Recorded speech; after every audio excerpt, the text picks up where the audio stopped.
추운 겨울에 길거리 나가는데 어떤 소녀가 두꺼운 옷도 아니고 얇은 옷을 입고서 떨고 있었습니다.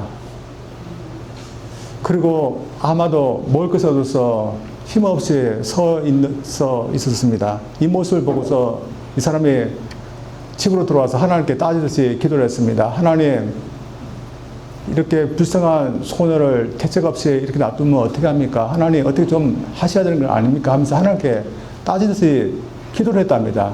그랬더니 하나님께서 아무런 응답이 없는 겁니다. 근데 조금 지나도 보면서 깨닫는 마음이 있었습니다. 하나님께서 또 내가 불쌍한 걸 안다. 그래서 너를 보낸 거다. 이런 깨달은 말씀을 주는 것입니다. 하나님께서 불쌍해져서 그를 투어라고 일꾼으로 보냈었는데 자신은 몰랐던 것이었습니다. 그래서 자신이 돕지 않고 아무것도 하지 않은 것에 대해서 해겠다는 그런 말이 있습니다. 이 사람은 하나님 일을 하라고 보내졌듯이 저희들도 하나님의 일을 하라고 보내진 일꾼들이라고 믿습니다. 그래서 저희들 하나님께서 저희들에게 맡기신 일을 감당하면서 살아야 될 줄 믿습니다. 오늘 보면 주님의 일꾼으로 분류받은 70명의 사람들이 나옵니다.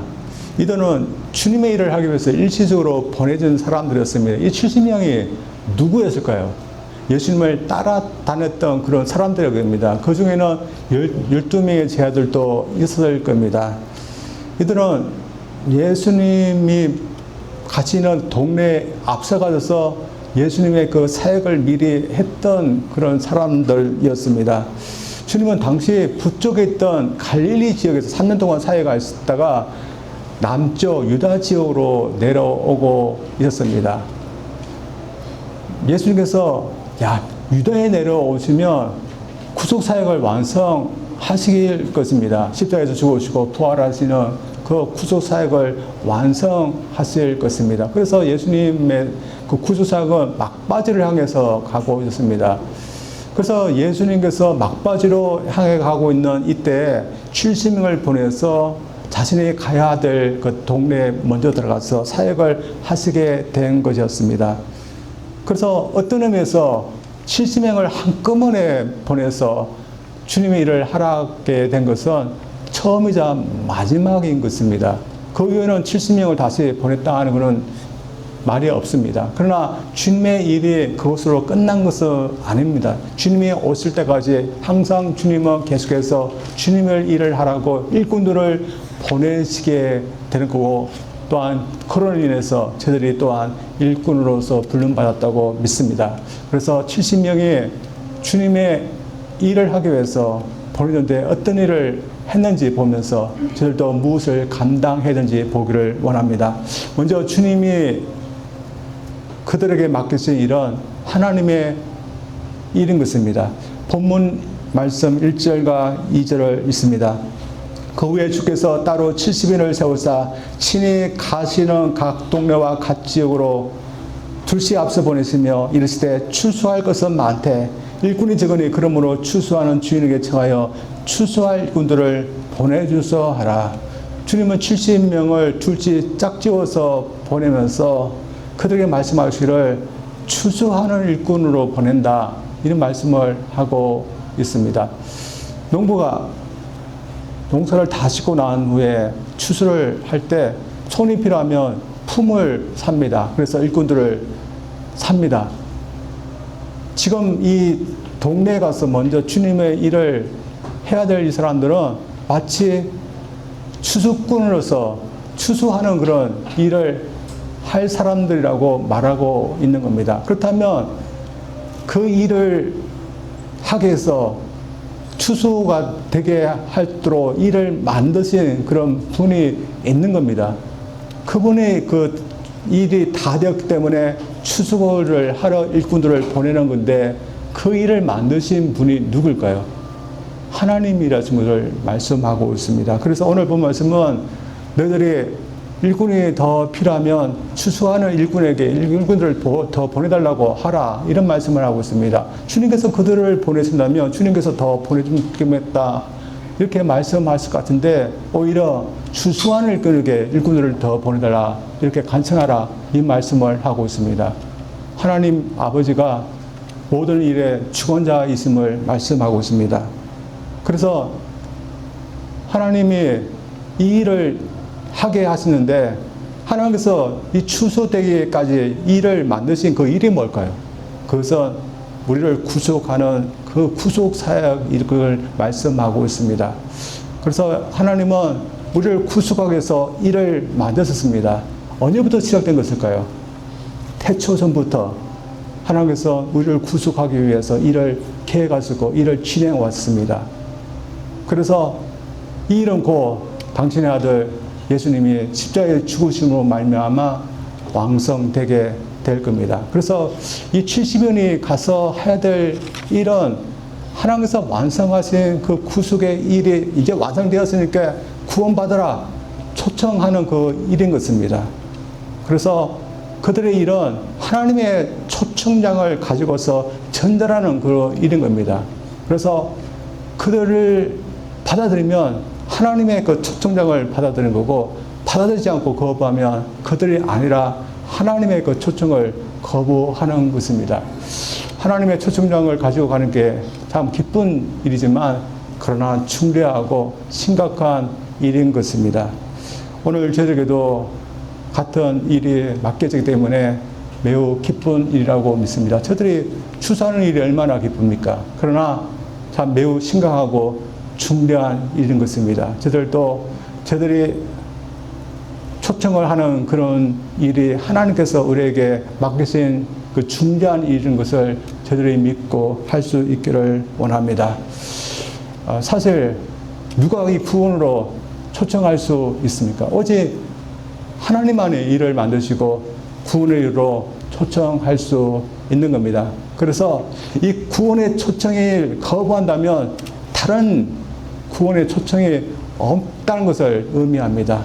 그래서 이 초청을 받아들이면 구원이 있지만 거부해버린다면 더 이상의 구원은 있을 수 없다는 그런 심각한, 그런 막중한 그런 초청인 것입니다. 저들도 이런 막중한 초청을 우리가 하고 있다는 것을 깨닫고서 초청할 수 있기를 원합니다. 때때로 거부하는 사람들이 있습니다. 왜냐하면 구원이 필요 없다 생각 때문에 거부해 버립니다. 무신론자들이 거부합니다. 왜냐하면 구원이 필요 없다기 때문에 거부합니다. 그들은 하나님의 존재를 믿지 않습니다.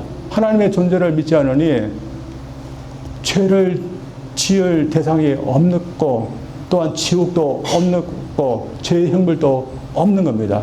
그래서 구원의 초청에 대해서 거부해 듭니다. 마찬가지로 다른 신들을 믿는 사람들도 마찬가지입니다. 하나님께서 하시는 그 초청을 거부합니다. 이유가 뭘까요? 다른 초청이 있을 거라고 생각하기 때문에 거부하는 겁니다.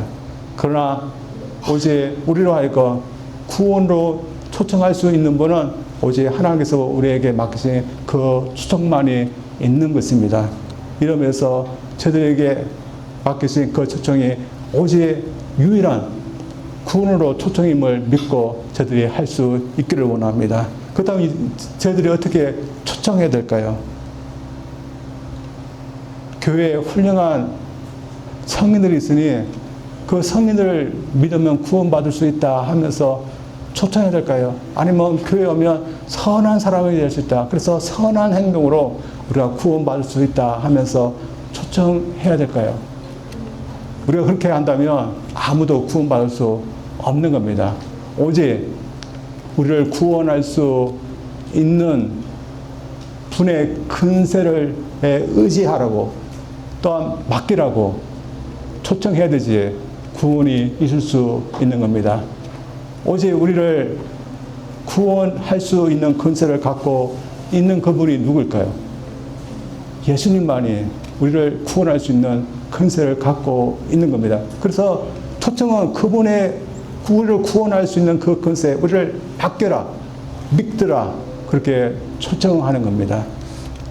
저는 우선 저희들에게 이것을 적용하기를 원합니다.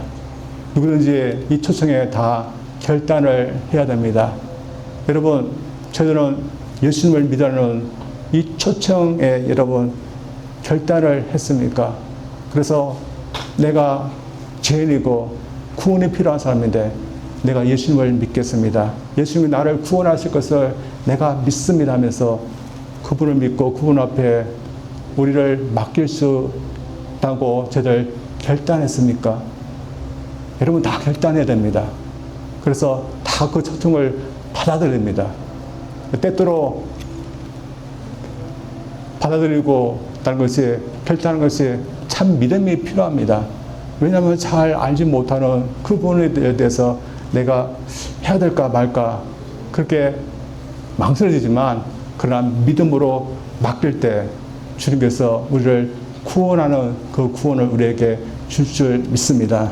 그리고 우리가 초청에 응했다면 우리는 항상 그분의 근세에 나를 맡기는 사람으로 살아야 된다는 것을 믿고서 그분 앞에 저희들 맡기는 그런 사람으로서 살 수 있기를 주님으로 축원드립니다. 두 번째로 주님의 일꾼으로서 저희들은 하나님의 일의 결과에 대해서 기뻐해야 됩니다. 오늘 본 말씀을 보면 70인들이 예수님의 지시를 받아서 미리 가야 될 동료로 가게 됩니다. 그런데 그들이 미리 갔지만 예수님은 그들을 보낸 것이 마치 이들 가운데 양을 보내는 것 같다 그렇게 말씀하고 있습니다. 무슨 의미일까요? 그들이 가야 하는 그 동네가 그들을 항상 환영할 것은 아니라고 말씀하고 있는 겁니다. 따라서 이들의 사역은 어떻게 되었을까요? 성공하였을까요? 아니면 가는 곳마다 배척을 당하게 되고 거절을 당했을까요? 이들의 사역은 대성공이었습니다. 그들이 가는 곳에서 환영이 있었던 것 같습니다. 70명이 두 명씩 짝지어서 갔다면 35개 마을 적어도 그렇게 갔던 겁니다. 어마어마한 거기에 팀이 한꺼번에 가서 하나님의 사역을 했고 그럴 때 많은 동네에서 그들을 환영했던 것 같습니다. 근데 그들이 흥분해서 기뻐했던 이유는 예수 이름으로 귀신을 그들도 쫓아내었기 때문이었습니다.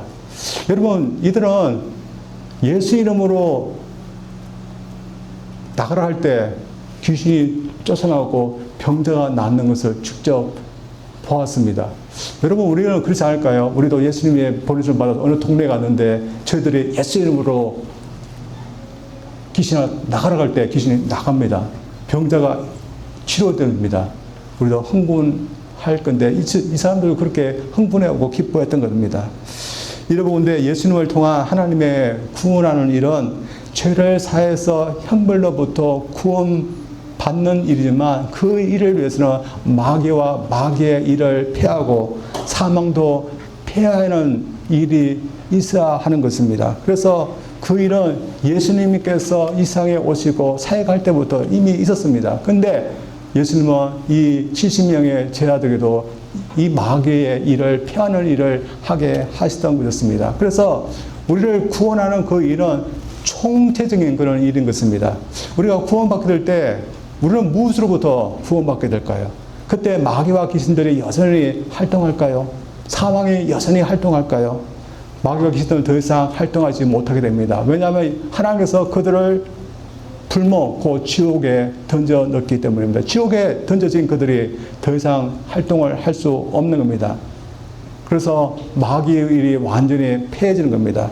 그리고 사망으로부터 온전히 벗어나는 겁니다. 따라서 하나님이 예수님을 통한 그 구원은 마귀의 일도 패해지는 거고, 그리고 사망의 일도 패해지는 것을 포함하는 겁니다.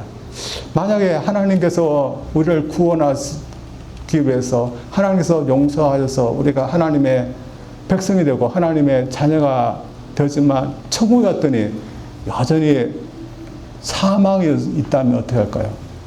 그래서 우리가 천국에서 죽는다면, 그리고 여전히 마귀의 일이 폐하지 않아서 마귀가 활동해서 하나님과 믿는 자들을 대적한다면 그것은 완전한 구원이라고 할 수 없는 겁니다. 그래서 하나님은 구원을 완성하기 위해서 마귀 일도 폐하는 일을 하시던 겁니다. 그래서 오늘날도 마귀의 일을 폐하는 일이 오늘날도 일어나고 있다고 믿습니다. 여러분, 마귀와 귀신을 본 적이 있습니까?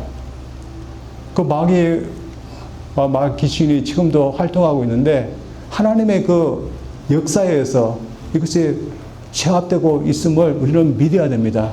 저는 마귀도 귀신도 본 적은 없습니다. 근데 마귀와 귀신이 믿는 자를 대적하고 있다는 것을 알고 있습니다. 한 번은 제가 가히 눌렸다고 해야 되나요?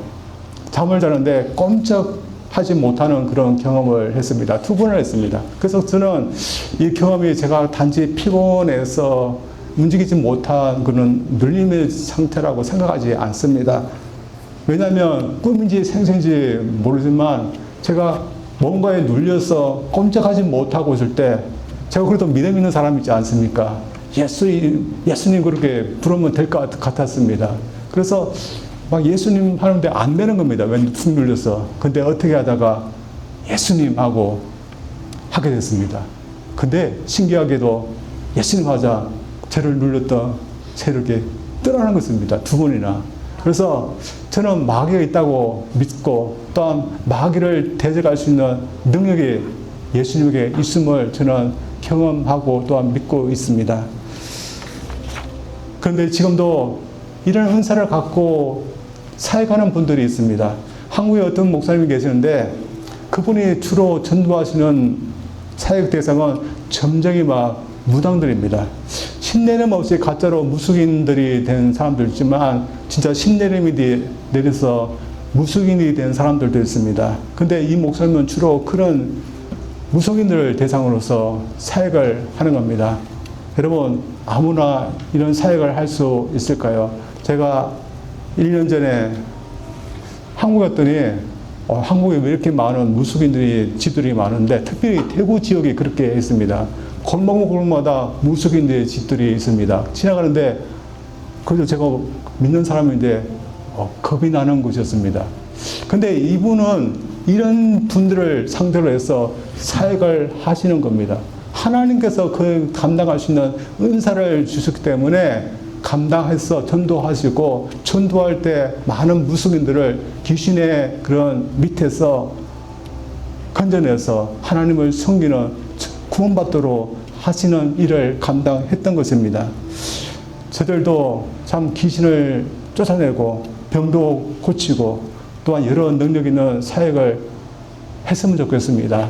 그래서 여러분 이런 일을 위해서 여러분 구해야 됩니다. 그래서 저희 교회에 귀신이 축사할 수 있는 그런 능력을 주시고 병을 고칠 수 있는 능력을 달면서 기도하고 구해야 됩니다. 그러면 하나님의 그 구원의 역사가 좀 더 당겨지지 않겠습니까? 그래서 우리는 그렇게 해야 되는 겁니다. 그래서 예수님께서 이런 귀신이 나가고 피하는 일을 보사 기뻐하셨습니다. 그래서 18절과 19절에서 예수님도 같이 기뻐하신 모습이 나옵니다.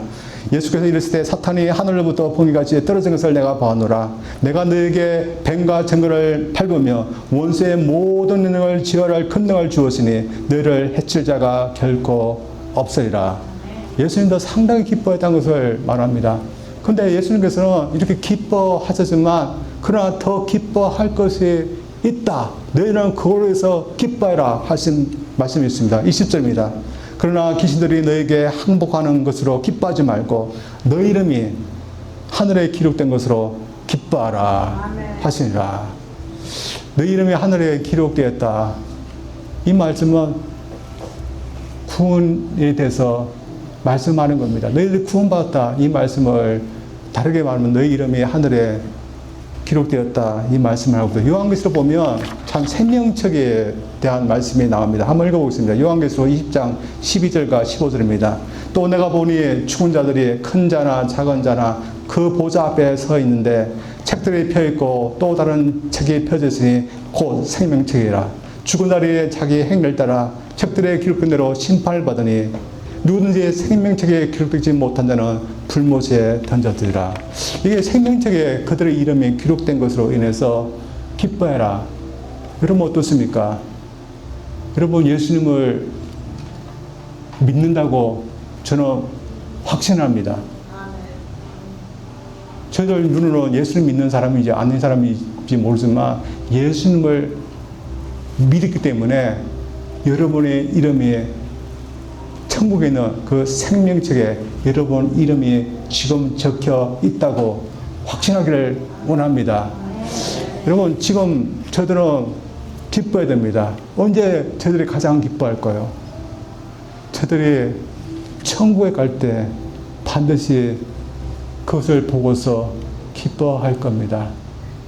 그래서 예수님은 참 다른 귀신을 쫓아내는 것도 기쁘고 또한 병자를 고치는 것도 기쁘지만 너희 이름이 구원받아서 천국의 생명책에 기록된 것으로 기뻐해라.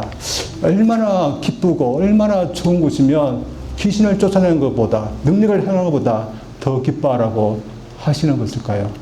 따라서 오늘날 사역도, 교회 사역도 사람들을 구원하는데 초점을 두어야 됩니다. 오늘날 교회 사역을 하다 보면 구원을 하는 사역에 소홀해질 수 있습니다. 왜냐하면 구원은 보이지 않는 것이기 때문입니다. 여러분, 구원받으면 이마에 구원받음이라 딱 쓰이면 구원받는지 안 받는지 알 수 있지만 구원받는지 보이지 않는 겁니다. 저는 여러분이 다 구원받았다고 믿습니다. 그러나 모든 교회 모든 사람이 다 구원받았습니까? 교회 다니지만 구원받지 못한 사람들도 있는 겁니다. 그래서 교회는 더 구원 사역에 더 힘을 써야 됩니다. 전도 사역이 힘들기 때문에 구원 사역에 힘을 쓰지 못하는 것 같습니다. 얼마나 전도하기가 힘듭니까? 그러나 예수님은 저들에게 구원하는 것보다 더 기쁜 것은 없다 하면서 저들이 힘쓸 사역이 구원하는 사역이라고 저에게 말씀하고 있습니다. 여러분, 어떻게 구원 사역을 할 수 있을까요? 구원할 수 있는 일에 대해서 전하고 또한 말해야 하는 겁니다. 여러분, 저희들이 교회에서 정치적인 얘기하고 그리고 사업 얘기를 하고 또한 친구 얘기하고 또한 내가 어떻게 살았다 그런 얘기하면 구원이 있을까요? 아니면 내가 옛날에 윤리적으로 깨끗하게 정직하게 이렇게 살아라 교회가 그것만 얘기하면 구원이 있을까요? 오늘 많은 교회가 윤리적인 설교는 합니다. 이렇게 살아라, 바르게 살아라 그렇게 얘기하지만 그것만 얘기한다면 구원은 없는 겁니다. 구원은 누구에 의해서 주어지는 걸까요? 우리를 위해서 대신 죽으신 예수님의 그 은혜, 그 일을 우리가 믿을 때 주어지는 겁니다. 따라서 예수님을 통한 하나님의 일을 전하고 들을 때 구원이 있게 되는 겁니다. 이러면서 저희 교회는 하나님께서 예수님을 통해서 우리 인간들을 구원하기 위해서 행하신 그 일을 더 말하고 전할 수 있는 교회가 되기를 원합니다. 그래서 우리 교회를 통해서 많은 사람들이 우리를 구원하기 위해서 행하신 하나님의 그 은혜 구원의 일을 듣고서 그것을 위해서 초청받는 일들이 일어나게 됩니다.